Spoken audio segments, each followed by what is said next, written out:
Bonjour à tous, bienvenue dans cette nouvelle vidéo de Pensée profonde holistique. Alors aujourd'hui, on va s'attaquer aux différents procédés de la banque dite islamique, musulmane. L'idée est la suivante, j'ai fait quelques petites recherches et je vais vous présenter les 5 procédés les plus courants que les banques islamiques font pour les transactions économiques. Alors, ces différents procédés nous sont présentés comme étant halal, comme étant totalement licites, à l'inverse de la banque traditionnelle, entre guillemets la banque occidentale, qui est présentée comme totalement illicite. Et évidemment, c'est mon avis également. Le financement actuel, les techniques bancaires actuelles, les transactions bancaires actuelles dans le monde occidental et dans le monde en général n'est pas du tout en concordance avec la vision islamique parce qu'elle participe d'une monnaie dette qui est basée sur la dette uniquement, la dette, et qui est basée sur une spoliation passive des gens. Puisque la contradiction, c'est que quand vous allez contracter une dette dans une banque classique, elle va inventer de l'argent qui n'existe pas. C'est ce qu'on appelle de la monnaie dette. Elle va inventer cet argent. Le banquier va littéralement créer de l'argent qui n'existe pas et vous allez le rembourser avec du vrai travail. Là est évidemment la contradiction. Mais là, n'est pas vraiment le cœur de la question. Ce que j'ai envie de faire avec vous aujourd'hui, c'est que pour dépasser cette vision de la banque occidentale qui est totalement illicite selon une vision islamique et qui est en contradiction avec la vision islamique, moi je vais simplement vous présenter les 5 procédés des banques dites musulmanes qui sont présentés comme étant licites. On va voir si elles le sont vraiment, si elles sont vraiment en concordance et en cohérence avec les principes de l'islam et avec la vision islamique. Alors, je ne vais pas toutes les voir, mais je vous ai trouvé les 5 qui sont selon moi les plus courantes et les plus répandues. Alors, la première, c'est ce qu'on appelle la murabaha ou achat-revente en français. Le principe est simple, la banque va acheter pour vous quelque chose et elle va vous le revendre avec une marge. Je vous donne un exemple concret. Vous allez voir une banque et vous lui dites, j'aimerais bien acheter cette voiture, elle coûte 20 000 euros. La banque va s'engager à l'acheter pour vous, donc la banque va la payer 20 000 euros, mais immédiatement, elle va vous la revendre à 22 000 euros.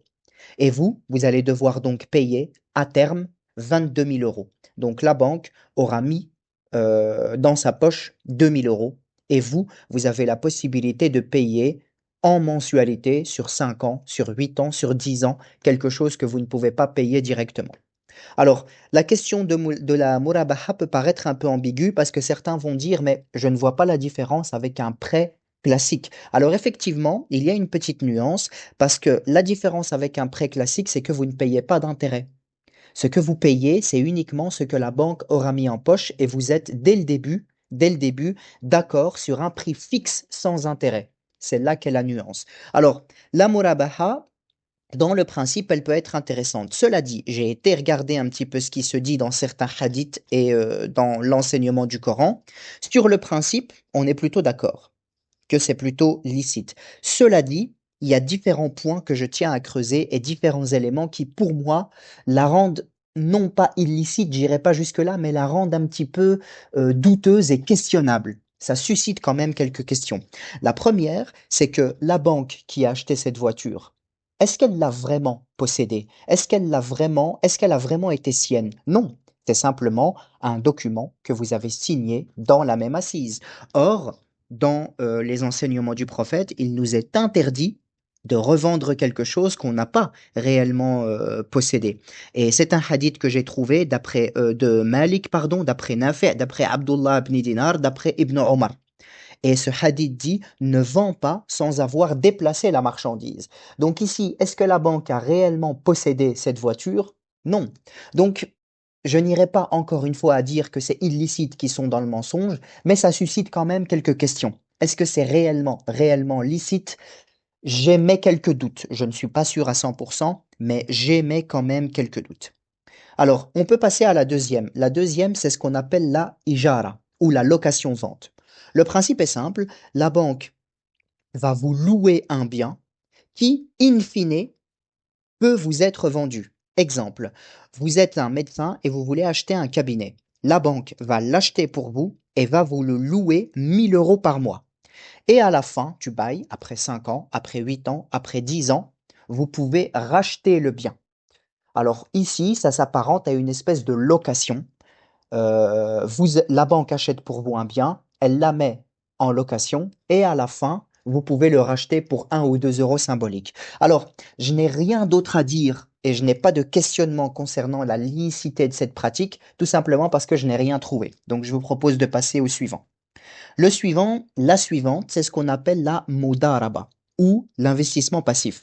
Le principe, c'est que la banque va apporter de l'argent, elle va apporter un capital et le client va apporter son travail, sa sueur. Je vous donne un exemple. Vous voulez ouvrir un restaurant, mais vous n'avez pas les moyens. La banque va financer l'achat du restaurant à hauteur de 100% et vous, avec les bénéfices que vous allez gagner tout au long de votre travail, eh bien, vous allez reverser 50% à la banque. Si jamais vous perdez, la banque perd aussi. Si jamais vous gagnez, la banque gagne aussi. Alors, petit astérisque, si jamais,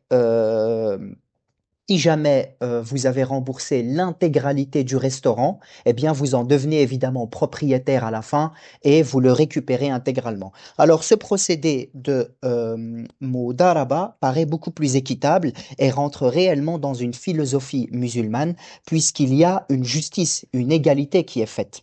Parce que la plus grande critique qu'on fait au capitalisme occidental classique, aux banques occidentales classiques, c'est qu'avec cette logique d'intérêt, lorsque vous allez signer pour l'achat d'un bien, c'est que la banque ne peut jamais perdre. Si jamais vous perdez votre travail ou vous avez un accident ou vous n'avez pas la rentabilité souhaitée, quoi qu'il arrive, la banque reçoit toujours son argent. Et donc, c'est cette logique d'inégalité qui est évidemment questionnable et qui fait que ce procédé n'est pas en concordance avec la vision islamique et qu'il est, entre guillemets, illicite. Là, c'est une pratique qui est totalement égale, puisque la banque peut très bien perdre et vous pouvez très bien perdre également.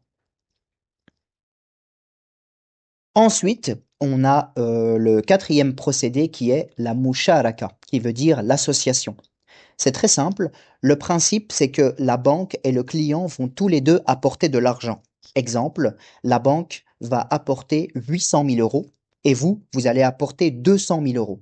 Et avec l'ensemble de cet argent, vous allez pouvoir acheter un immeuble qui coûte par exemple 1 million d'euros. Et du coup, les loyers perçus vont être partagés selon votre part, proportionnellement selon votre part, et petit à petit, en fonction de ce que le client va gagner, il va pouvoir racheter la part de la banque. Là aussi, concernant la musharaka, je n'ai rien trouvé de très très questionnable et de très ambigu. C'est une pratique qui est courante, même si elle est plus rare que les précédentes, mais c'est une pratique qui paraît égale et qui, jusqu'à preuve du contraire, en tout cas je n'ai rien trouvé, n'est pas en opposition frontale avec les principes coraniques. Donc je vous propose de passer à la dernière. Enfin, on peut passer au cinquième et dernier procédé qui est Bay' al-Ina, qui veut dire l'argent comptant immédiat, le cash immédiat. Pour ça, je vais vous donner un petit scénario pour le comprendre. Imaginez que vous avez un besoin urgent de cash. Vous avez absolument besoin de 1 000 € là, maintenant, tout de suite, pour quelque raison que ce soit. Vous allez voir une banque et la banque vous dit très bien. Ce qu'on va faire, c'est que moi, banque, je vais vous vendre un ordinateur à 1 200 €. Vous allez signer un document tout de suite qui dit que je m'engage, moi client, à acheter cet ordinateur 1 200 € et de le payer sur plusieurs mois, sur une durée déterminée. Directement après, vous allez signer un autre document qui dit que moi client, je m'engage directement à revendre cet ordinateur 1 000 € à la banque. Et du coup, la banque va prendre cet ordinateur, va vous donner 1 000 €. Et du coup, si on fait le bilan final, vous, client, vous avez reçu 1 000 € en cash directement, et la banque, elle a 1 200 €, mais qui sont payables sur plusieurs mois, sur plusieurs années, que le client va rembourser. Alors ici, cette pratique est vraiment l'une des plus douteuses et l'une des plus questionnables à mon sens. Premièrement, bah, pour moi, c'est mon avis, d'après les recherches que j'ai faites, elle est en incohérence et elle est pour moi en contradiction avec les préceptes de l'islam, avec la vision islamique. Tout simplement parce que vous vendez ce que vous ne possédez pas. Parce que, encore une fois, est-ce que la banque a réellement possédé cet ordinateur? Non. Et en plus de ça, vous, est-ce que vous avez réellement eu besoin de cet ordinateur? Est-ce que c'est quelque chose que vous avez acheté vraiment parce que vous alliez l'utiliser? Non, c'est simplement un subterfuge, c'est simplement une espèce de rouerie que vous allez signer sur un document. Et c'est là qu'il y a de gros problèmes parce que pour moi, c'est en contradiction avec la vision islamique. J'ai fait quelques recherches et il y a quelques problèmes dans Bay al-Ina. Premièrement, c'est que vous allez vendre quelque chose que vous ne possédez pas. Ça, je pense que j'en ai déjà parlé. Et deuxièmement, et là est le plus gros problème, c'est que vous allez, dans la même assise, signer plusieurs transactions. Et ça a été interdit. Et pour ça, j'ai plusieurs sources qui l'interdisent, notamment une source d'après Ahmad ibn Hanbal, qui est rapportée d'après Abi Bakr, d'après Youssef ibn Nahak, d'après Hakim ibn Hizam. Il cherchait une marchandise qu'il ne possédait pas et il a voulu la vendre à un tiers. Et le prophète lui a clairement dit, tu ne peux pas vendre ce que tu ne possèdes pas. Il y a également une autre source qui est rapportée par l'imam Tayalisi, d'après Ayoub Abi ibn As-Sartiani, d'après Amr ibn Shu'aib, d'après son père, d'après son grand-père. Il est clairement dit, ne vends pas ce que tu ne possèdes pas. Et d'ailleurs, le fait de signer plusieurs transactions dans la même assise a été plutôt interdit dans l'islam. J'en veux pour preuve l'imam Ibn Abi Shayba, d'après Abi Ubaïda. On a également Abdullah ibn Mas'ud. Et donc, on dit clairement que tu ne peux pas vendre ce que tu ne possèdes pas, et ça c'est rapporté d'après le prophète. On a également d'autres sources comme Mohammed ibn Sinin, d'après Ibn Hizam, ou comme Amr ibn Shu'aib, d'après son père, d'après son grand-père. Et donc, à travers toutes ces sources, on comprend que signer plusieurs transactions dans la même assise est interdit. Tout simplement parce que selon la philosophie musulmane, on doit clairement acheter quelque chose parce qu'on en a besoin, et l'idée de spéculation est plutôt interdite en islam. Et donc, à partir de là, j'ai voulu vous présenter les différentes formes de transactions musulmanes qui existent. Et ces transactions nous sont vendues par la plupart des banques musulmanes et des défenseurs de la transaction musulmane comme étant halal. Cela dit, je pose une question de fond, c'est que toutes ces pratiques, ces 5 pratiques, sont toutes basées sur la monnaie dette. Si on réfléchit un petit peu, admettons un monde où il n'y a plus de capitalisme occidental, où seules les banques musulmanes font loi, eh bien, ça va quand même aboutir au développement et à l'avènement de la monnaie dette, puisque toutes ces banques fonctionnent sur la monnaie dette sur le papier. Donc, même si on considère qu'elles sont halal, elles reposent toutes sur un sous-jacent qui est par définition haram, parce qu'elles sont toutes basées sur la monnaie dette. Et donc, à partir de là, le triomphe des banques musulmanes sera associé au triomphe de la banque usuraire, de la monnaie usuraire, de la monnaie dette. Donc, en cela, pour moi, elles sont haram. Évidemment, c'est un moindre mal, mais elles restent haram. Et là où moi, je me mets en porte-à-faux avec les défenseurs des banques musulmanes, c'est que ces banques musulmanes se montrent comme étant halal. Venez, grâce à nous, vous allez faire des transactions qui sont halal. Mais c'est faux, puisque comme je viens de le démontrer, même si vous passez par la banque musulmane, inévitablement, les transactions sont basées sur de l'argent qui est de la monnaie dette. Et cette monnaie dette, son sous-jacent est illicite de base parce qu'elle est basée sur la création de monnaie dette, comme je l'ai dit encore une fois. Et donc à partir de là, on comprend que même ce fonctionnement est haram. Moi, je suis quand même plus proche de ce que dit le cheikh Imran Hossein, qui dit, puisque ce sous-jacent est par définition haram, peu importe son utilisation, aussi musulmane que soit la banque, ça restera dans sa base, ça restera dans son essence, dans son fondement illicite, haram. Donc, ce que propose l'imam Imran Hossein est beaucoup plus intéressant parce qu'il dit débarrassons-nous de cette monnaie dette et faisons du troc comme à l'époque avec de l'or et de l'argent, du véritable or et du véritable argent métal.